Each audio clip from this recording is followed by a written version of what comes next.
Еліміздегі 4 жылдықтың басты додасы жазғы спартакиада жалғасуда. Кіші олимпиадада спорттың 40 түрі қамтылды. Волейбол турнирі Орал қаласында байрағын көтерді.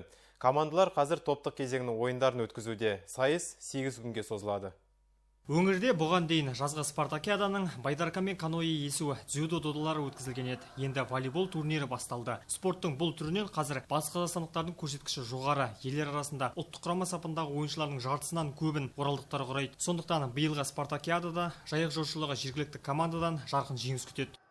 Құрама команданың құрамда тұрған ойыншылардың бәрі осы батыс қазақстан облысының ойыншылары.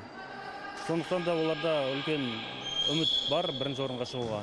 Круг ойнайды тағына 6 команда, 3 күн ойнайды тағына, одан кейін 2 күн полуфинал, финал. Жарысқа елдер арасында 6, ал қыздар арасында 8 команда қатысуда. Алатопта алақанда ойнатқан спортшылар алдымен топтық сында өнер көрсетіп, плей-оффтың жолдамасын сарапқа салады. 4 жылда бір рет өткізілетін байрақты бәсеке ұлттық құраманы күшейтуге мүмкіндік береді. Яғни додада үздік ойын өрнегін көрсеткен волейболшылар елдің басты командасына шақыртылады.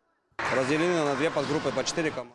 Әйелдерден құралған командалар 2 топқа бөлінді. Әр топта 4 командадан. Топта бірінші, екінші орын алған құрамалар жартылай финалға шығады. Сайысқа Батыс Қазақстан облысы, Ақтөбе, Маңғыстау, Алматы, Солтүстік Қазақстан және Қарағанды облыстарынан келген волейболшылар келді. Алдыңғы спартакиадада батыс қазақстандық қыздар 4 орын иеленген еді. Биыл да жақсы нәтижеге қол жеткізе алады.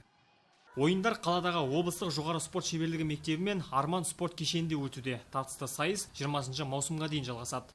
Еркебұлан Самадияров, Нұрлан Еділов, Айдос Қисымов, Ақжайық арнасы.